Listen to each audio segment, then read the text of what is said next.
Hey there, Grumpy Old Fart here. For those of you who don't know, I started Grumpy Old Fart to express my political and social opinions and to say things that I felt needed to be said.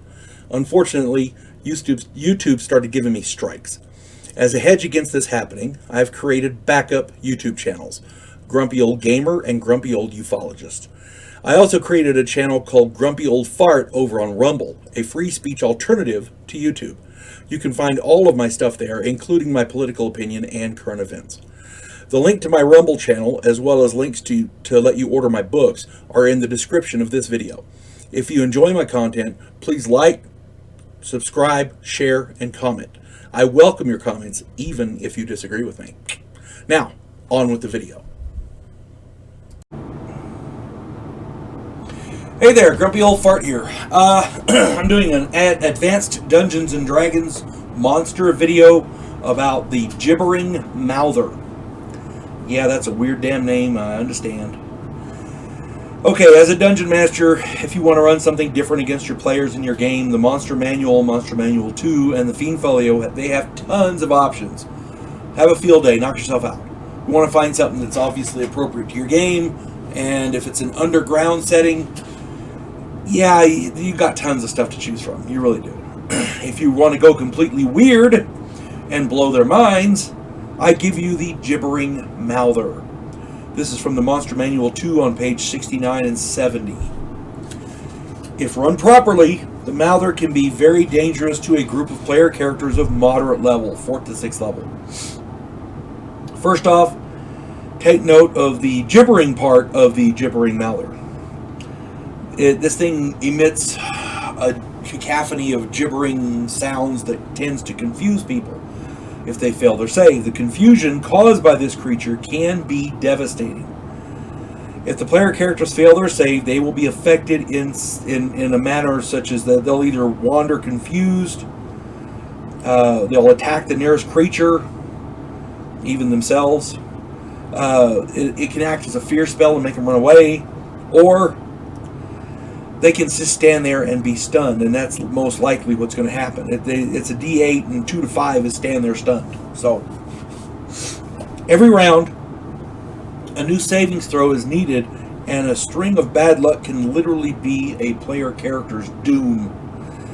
Add that to the fact that the Mouther looks like a lump of earthy material, so it can look like the floor, a lump in the floor or whatever.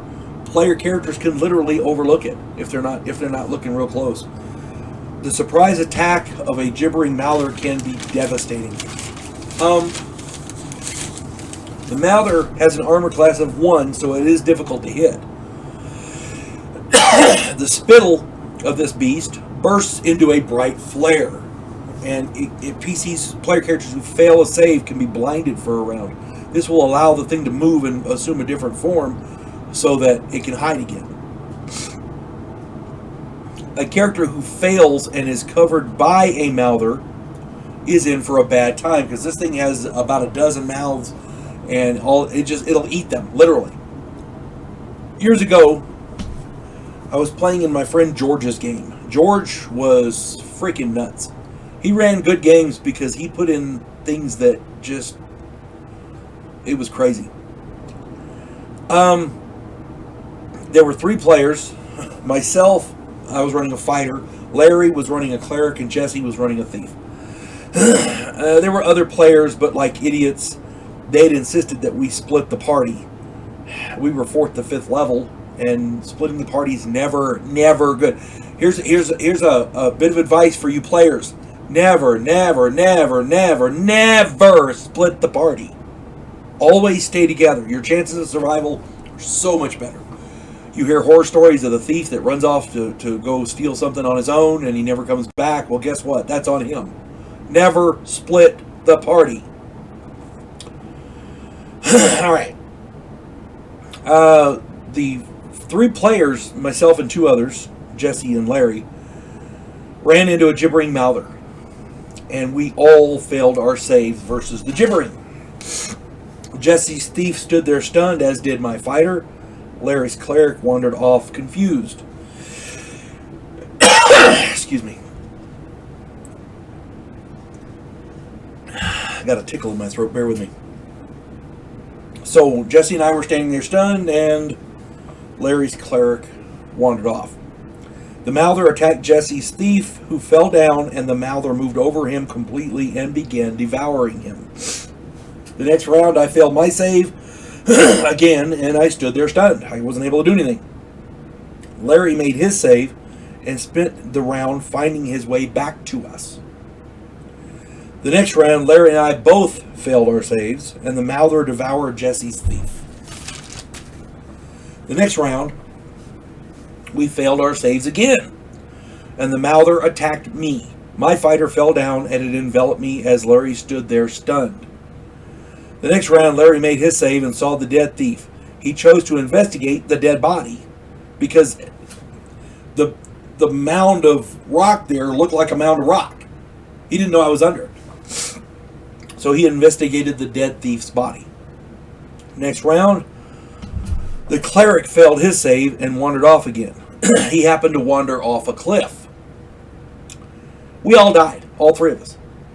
As you can see, Gibbering Mouthers can be deadly to a party given the right circumstances. If you really want to weird your players out, you can do far worse than a Gibbering Mouther. For moderate level characters, one of these critters can be pretty nasty. Especially if it's a smaller party or a big party that's split up into groups like we did. It can be nasty because the bigger the party, the greater chance somebody's going to make their save. If everybody fails their save, they're screwed. It's just a matter of time. So the Gibbering Mouther might be something you want to look into. Just saying, especially if it's an underground campaign. You know, in the Underdark. Hope this finds everybody well. You folks have a good day. God bless one and all.